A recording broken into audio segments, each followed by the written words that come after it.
আসসালামু আলাইকুম ওরহমতুল্লাহি ওবরাকাতুহু। প্রিয় শিক্ষার্থী বন্ধুরা, এ পর্বে আমরা ইমেজের একটা প্যাকেজ দেখব, যে প্যাকেজের মাধ্যমে আমরা ইমেজের সাইজ, ইমেজের ক্রপ, ইমেজের সেই প্যাকেজের অনেকগুলো ফাংশন সে রেডি করে রাখছে। সেই ফাংশনের মাধ্যমে আমরা খুব চমৎকারগুলো ফাংশনগুলো ব্যবহার করে আমরা সেই কাজগুলো করতে পারি। তো এই ফাংশন ব্যবহার করতে করতেই প্যাকেজটা ব্যবহার করতে করতে আমরা তার অংশগুলো জেনে নিব এবং এভাবে কি করতে হবে সেগুলো আমরা দেখে নিব। তো প্যাকেজটি হচ্ছে যে আমরা ইন্টারভেনশন প্যাকেজটি আমরা ইউজ করব। তো চলুন শুরু করি। ইন্টারভেনশন প্যাকেজটি আমরা কোথায় ক্লিক করেছি? ফাইন, এখানে ক্লিক করার জন্য সর্বপ্রথম আমি একটা এখানে মনে রাখতে হবে যে এই প্যাকেজটির কাজ করার যেতে অবশ্যই আমাদেরকে ইনাবল করা থাকতে হবে জিডি এবং হচ্ছে ইমেজিক। তো জিডিটা কিভাবে ইনাবল করতে হয় সেই বিষয়টা আমি দেখিয়ে দিয়েছি। সেটা হচ্ছে আমাদের যদি জ্যাম ফোল্ডার থাকে, যেখানে জ্যাম ফোল্ডার আছে সেই জ্যাম ফোল্ডারে আমরা চলে যাব। জ্যাম ফোল্ডারের পিএসপি ফোল্ডারের ভিতরে চলে যাব। পিএসপি থেকে পিএসপি.আইএনআই ইনিশিয়াল পেজ এখানে চলে যাবে। এখান থেকে আমরা যদি সার্চ করি জিডি, এ দেখেন জিডি এক্সটেনশন, এখানে যদি আমরা সেমিকোলন দেওয়া থাকে তার মানে এটা হচ্ছে কমেন্ট আউট করা। এটাকে অন করে দিলে এটা হবে হলো কি, কমেন্টটা তুলে দিলে এটা ইনাবল কমপ্লিট হয়ে যাবে। ফাইন, এটা কমপ্লিট করা থাকতে হবে। এরপরে এইগুলো কাজ করবে, নয় এগুলো কাজ করবে না। তাহলে চলুন স্টেপ বাই স্টেপ এখান থেকে আমরা এই বিষয়টা দেখা শুরু করতে চাই। তো আমরা সর্বপ্রথম একটা প্যাকেজের মাধ্যমে আমরা আমাদের লারাভেল 10টাকে ইনস্টল দিয়ে নেই। তো ফাইন, আমরা যদি ইনস্টল দিতে চাই তাহলে আমরা ইনস্টল দিয়ে নেই। রিসোর্স আপলোড ইমেজের ভিতরেই দেই, ইমেজ নিয়ে যেহেতু কথাবার্তা চলছে। ফাইন, আমরা এটাকে আগে ইনস্টল দিয়ে হতে থাক, তারপরে আমরা কথাবার্তা বলতে থাকি। ফাইন, এখানে আমরা বলতে থাকি যে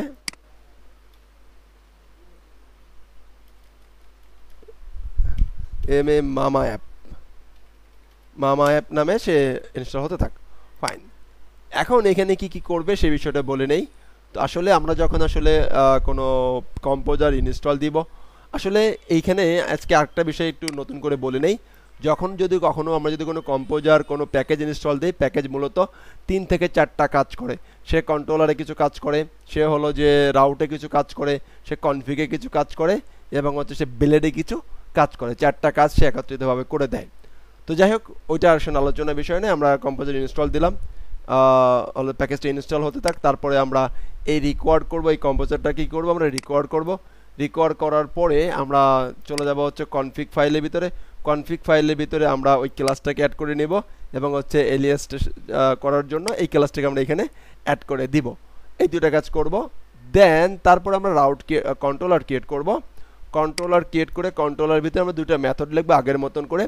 একটা হচ্ছে আমাদের যেখান থেকে ফাইলটা আপলোড হবে, আরেকটা হচ্ছে স্টোর হবে। যখন স্টোর হবে, তো স্টোর হওয়ার সময় মূলত আমি আগের বারও কাজ করেছি, এবারও সেই কাজটি করব আমরা। তো এটা যেহেতু জেসন রেসপন্স করবে, এটা এই জেসন রেসপন্সে দেখাইছে, সমস্যা না, আমরা এখান থেকে এভাবেই কাজ করতে পারি। তো ফাইন, এটা কি করবে, প্রথমে যে রিকোয়েস্ট থেকে ডাটা আনবে, ডাটা এনে সে এটা চেক করবে। হ্যাঁ, ম্যাক্সিমাম ফাইল সাইজ অনেক কিছু আছে এখানে, সেগুলো চেক করবে। যাই সে ম্যাক্সিমাম এত সাইজ দিতে পারবে, বাট এখানে দেখেন রিসাইজ সে 100/100 সে রিসাইজ করে নেবে। ইমেজের সাইজটা 100/100 হবে। সে যত বড় সে ইমেজ দিক বা না দিক, সে যত বড় ইমেজ দিক সে 100/100 করে নেবে। ফাইন, বা ছোট ইমেজ দিক সে 100/100 করে নেবে, রিসাইজ করে নেবে। এটা হচ্ছে রিসাইজের ফাংশনের কাজ। আমরা এইরকম করে এরকম যে মেথডগুলো আছে সেই সবগুলো মেথড আমরা ইউজ করতে পারি। তো হাইট কতটুকু হবে এটা বলে দিতে পারবো, ওয়াইড কতটুকু আমরা বলে দিতে পারবো, মেক করব, রিসাইজ করব, সেভ করব, টেক্সট নিয়ে ব্যবহার কাজ করতে পারবো। তো এ পর্বে আমরা আসলে মূলত সেট আপটা কমপ্লিট করে নিই। সেট আপ দিয়ে জাস্ট সিম্পলি একটা জিনিস দেখা শুরু করি, যেগুলো দেখাচ্ছে। তারপরে আমরা এখানের প্রত্যেকটা মেথড নিয়ে স্টেপ বাই স্টেপ এই সিরিজেই আলোচনা করবো ইনশাআল্লাহ। তো যাই হোক, এখানে যখন আমরা মামা অ্যাপটাকে আমরা আমাদের ভিএস কোডে রান করার চেষ্টা করি। ফাইন, অ্যাবসলিউটলি ফাইন, আমরা রান করলাম। রান করার পরে এখন আমরা যেটা করব, সর্বপ্রথম আমরা টার্মিনালে এসে কি করব, টার্মিনালে এসে আমরা এই প্যাকেজটাকে হলো যে রিকোয়ার করব, রাইট? তাহলে আমরা এই কম্পোজারটার মাধ্যমে এটাকে সেট আপ দিয়ে নেই, প্যাকেজটাকে রিকোয়ার করে নিলাম। ফাইন, আমরা এখান থেকে এটাকে রিকোয়ার করে নেই, দেন রিকোয়ার শুরু হয়ে যাবে। এরপরে আমরা কনফিগে চলে যাব। কনফিগে যে এই প্রোভাইডারের সাথে এই ক্লাসটাকে অ্যাড করব অ্যান্ড এলিয়াস এর সাথে এই ক্লাসটাকে অ্যাড করব, রাইট? ওকে, রাইট, চলুন যাই। এই যে সে আমরা যদি আমরা প্রোভাইডারের সাথে যাই, সে প্রোভাইডারের ভিতরে এটাকে অ্যাড করতে হবে। আমরা এটা সেটআপ কমপ্লিট। আমরা হলো যে কনফিগ থেকে আমাদের কনফিগ থেকে অ্যাপসে যেতে বলতেছে, অ্যাপসে গেলাম। অ্যাপস থেকে আমাদেরকে প্রোভাইডার নামে একটা ক্লাস সেটিং এখানে করা আছে, সেটার ভিতরে আমরা এখানে মূলত কাজ করবে। দেখেন প্রোভাইডার এখানে সে অ্যাড করতে বলতেছে, ফাইন, আমরা এখানে অ্যাড করে দিলাম। কারণ যখন আমরা কম্পোজারটা মূলত ইনস্টল দিয়েছি তখন সে কি করেছে, তখন এইখানে ক্লাসগুলো রেখেছে, এই একটা ফোল্ডার তৈরি করছে, ফোল্ডার তৈরি করে সে এখানে এগুলো ভেন্ডারের ভিতরে এখানে রেখে দিছে, ফাইন। নেক্সট কাজ সে যেটা বলছে, সে বলছে যে একটা এলিয়াস তৈরি করো এবং তার ভিতরে এইগুলো বিষয়গুলো রাখো, ফাইন। তা আমি এই যে এটাকে কপি করলাম, নিচের দিকে দেখেন এলিয়াস নামে একটা এখানে আছে, এর ভিতরে সেটা রাখতে বলছে। তো ফাইন, এর ভিতরে আমরা গেলাম, গেলে এটা রেখে দিলাম। তো এরকম একাধিক রাখতে হতে পারে বিলাই এটা 2 অ্যারেতে কনভার্ট করে নিবে। যাক, এটা আমার জানার বিষয় না, আমি রাখতে বলছি, আমি রাখলাম আপাতত দৃষ্টিকোণ থেকে। নেক্সট আমাদেরকে রাউট ক্রিয়েট করতে বলছে। তো রাউট ক্রিয়েট করার আগে আমরা একটা কন্ট্রোলার ক্রিয়েট করে নেব, কারণ রাউট ক্রিয়েট করতেই তো কন্ট্রোলার লাগবে। বিধায় আমি এখানে একটা কন্ট্রোলার ক্রিয়েট করে নেই। সে এই নামে, যে নামে কন্ট্রোলার ক্রিয়েট করতে বলছে আমি সেই নামে কন্ট্রোলার ক্রিয়েট করে নিলাম। আমি কন্ট্রোলারের ভিতরে চলে যাই, সে কন্ট্রোলের ভিতরে চলে গেলাম। এবার আমাকে দুইটা মেথড লিখতে বলছে। একটা মেথড হচ্ছে ভিউ হবে, কোনটা ভিউ হবে। তা আমি ইন্ডেক্স ভিউটাকে এটা কপি করলাম, কপি করে এখানে পেস্ট করলাম। আর এই যে ইমেজ আপলোড নামে একটা ব্লেড নিতে বলছে, তাহলে আমি একটা ব্লেড ফাইলটা নিয়ে নেই। আমি রিসোর্স ফোল্ডারে চলে গেলাম, ভিউতে চলে গেলাম, এখানে আমি একটা ব্লেড ফাইল নিয়ে নেওয়ার চেষ্টা করছি, .blade.php, ফাইন, অ্যাবসলিউটলি ফাইন। এবং এই ব্লেড ফাইলের ভিতরে সে আমাকে কিছু টেক্সট রাখতে বলছে, এই যে এই টেক্সটগুলো রাখতে বলছে, আমি এই টেক্সটগুলো কপি করলাম, কি করলাম, কপি করলাম অ্যান্ড পেস্ট করলাম। এরপরে যদি আমি এখন আসি যে আমাদের একটা রাউট ক্লিয়ার, এই রাউটটা আমার রেডি হয়ে গেছে, এই রাউটটা আমার রেডি হয়ে গেছে। এটাকে আমরা কপি করি, কপি করে route.php ফাইলে আমরা চলে গেলাম অ্যান্ড এখান থেকে আমরা এইটাকে এখানে পেস্ট করে দিলাম। প্লাস যেটা করলাম সেটা হচ্ছে আমাদেরকে কন্ট্রোলারটাকে ইউজ করতে হবে, বিধায় আমি কন্ট্রোলারটা কপি করলাম অ্যান্ড এখানে এটা পেস্ট করে দিলাম। অ্যান্ড এই স্টোরটা এখন আমরা করি নাই, এটাকে কমেন্ট আউট করলাম। কমেন্ট আউট করে এখন এই প্রজেক্টটা যদি আমি একটু রান করার চেষ্টা করি, দেখি কি অবস্থা। php artisan serve সার্ভ কমান্ডের মাধ্যমে এটাকে রান করে দিলাম এবং ইমেজ আপলোড এই নামে দেখি আসলে আমার কিছু আছে কি না। ফাইন, প্রজেক্ট রান আছে। এবার এটাকে আমি যদি অবলিক চিহ্ন দিয়ে ইমেজ আপলোড দেই, আমার বিলেটটা রান হয়ে যাওয়ার কথা। কি বলতেছে, controller must be return, okay, view, আচ্ছা রিটার্ন ভিউ করতে বলছে। তো ফাইন, সমস্যা নাই, আমি কন্ট্রোলারে যাই। এখানে এই লেখাটা আমার ভুল আছে বিধায় আমি জাস্ট এটাকে অফ করে দিলাম, এভাবে লিখলাম, ফাইন। এখন দেখেন কেন আমি বলতেছি কপি পেস্ট লেখা সবসময় লেখা যায় না। কপি পেস্ট লেখা সবসময় কাজ হয়ে গেছে, স্টোর রাউটার নাই বলে সে কাজ করতেছে না। ফাইন, আমি সেজন্য আমরা রাউটে এসে এটাকে কমেন্ট আউট তুলে দেই এবং এই স্টোর নামে একটা ফাংশন আমাদেরকে দেখতে বলছে। ফাংশনটা আপাতত আমি এখান থেকে আপনাদেরকে না বুঝিয়ে জাস্ট আপাতত ওই ইরোডটা যাওয়ার জন্য আমি এখানে কপি করলাম, কপি করে কন্ট্রোলারে আসলাম, ভিতরে এসে এটাকে পেস্ট করে দিচ্ছি আপাতত দৃষ্টিকোণ থেকে। Fine, absolutely fine. এবার যদি আমরা এখানে আসি অ্যান্ড রিলোড দিই, দেখবো যে আমার ভিউটা দাঁড়িয়ে গেছে। এখন দেখেন যদি আমি এইটাকে যদি সে কপি পেস্ট করলাম তাহলে কিন্তু হতো না, ভিউটাকে আর লাগবে না, ভিউটা রান করা লাগবে না। ফাইন, তাই পর্যন্ত শেষ। এবার আমরা যে কাজটি করব তাহলে যে এই চুজ ইমেজ ক্লিক করব, চুজ ইমেজে ক্লিক করার পরে আমরা এইখান থেকে এই ইমেজটা দিব। এই ইমেজের সাইজটা যদি আমি একটু এডিটে যেয়ে চেক করে নিতে চাই কত আছে ইমেজ সাইজ, আমি যদি যাই কত 960 1280, 960 1280। Fine, thank you very much.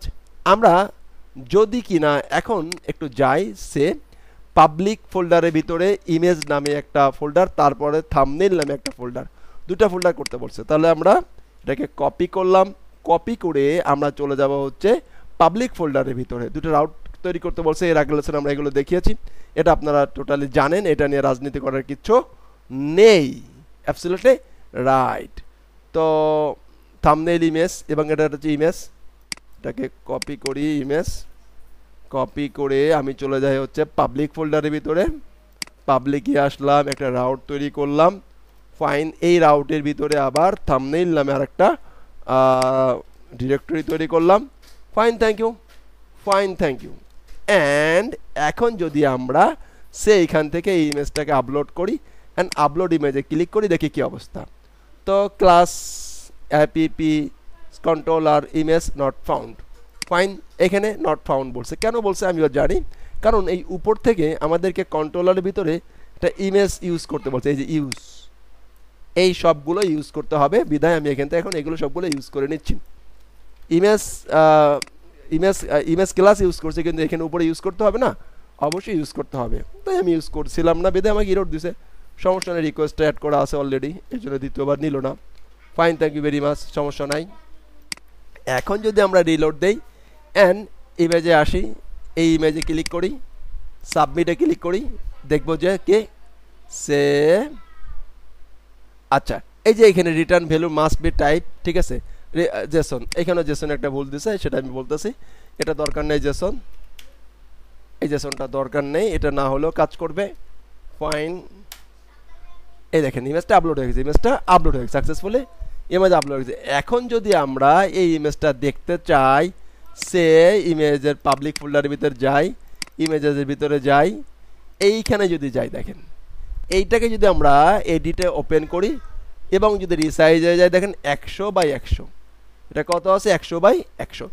এখন যদি আমরা এটাকে, এটা হলো যে আমার থাম্বনেইল ইমেজ, আমার থাম্বনেইল ইমেজ, আর এটা হলো আমার অরিজিনাল ইমেজ, কি ইমেজ, অরিজিনাল ইমেজ, যে সাইজ ছিল সেই সাইজে কিন্তু আছে।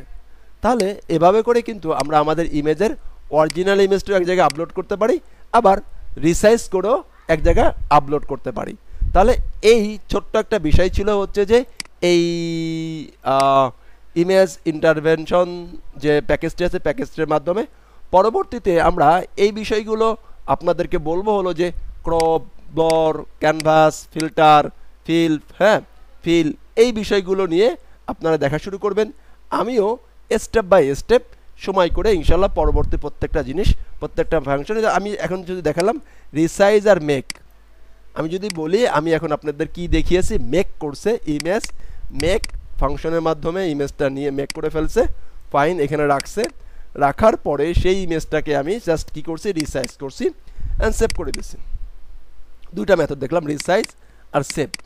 সেভ তো হলোই, ডেস্টিনেশন সেভ হয়ে গেছে, কিন্তু এটাও কিন্তু আরেকটা ডেস্টিনেশনে সেভ হয়েছে, আরেকটা ডেস্টিনেশনে সেভ হয়েছে, ফাইন। এরপরে আমরা একটা ইমেজকেই কিন্তু 4-5টা সাইজে সেভ করে রাখতে পারি। এইখানে এই জিনিসটা যদি আমরা আবার কপি করি, কপি করে অন্য একটা ডেস্টিনেশন দেই, সেই ডেস্টিনেশনে চলে যাবে, রাইট। তাহলে আমরা তিনটা মেথড সম্বন্ধে মোটামুটি জানতে পারছি। একটা হচ্ছে মেক মেথডের মতো মেক করলাম, ইমেজ রাখলাম, ফাইন। এটা এটা এই দেখেন, এটা আবার যারা ওপি জানে না তারা কিন্তু জানবেন এটা, ওকে। স্ট্যাটিক মেথড হচ্ছে স্ট্যাটিক মেথড, ফাইন, যাই হোক। আর এটা হচ্ছে মেথড, ফাইন, ফাইন। সেভটা জানলাম, সেভ করলাম ডেস্টিনেশনের জন্য, মুভ করার জন্য যেটা করতাম। আর এই রিসাইজ করলাম, ফাইন, এতটুকুই। তার রিসাইজটা জানলাম আর সেভটা জানলাম। এরপরে পরবর্তীতে আমরা অন্য বিষয়গুলো জানার চেষ্টা করব, অন্য মেথডগুলো আমরা এক এক করে জানার চেষ্টা করব। ভালো থাকবেন সেই পর্যন্ত। আসসালামু আলাইকুম ওয়া রাহমাতুল্লাহি ওয়া বারাকাতুহু।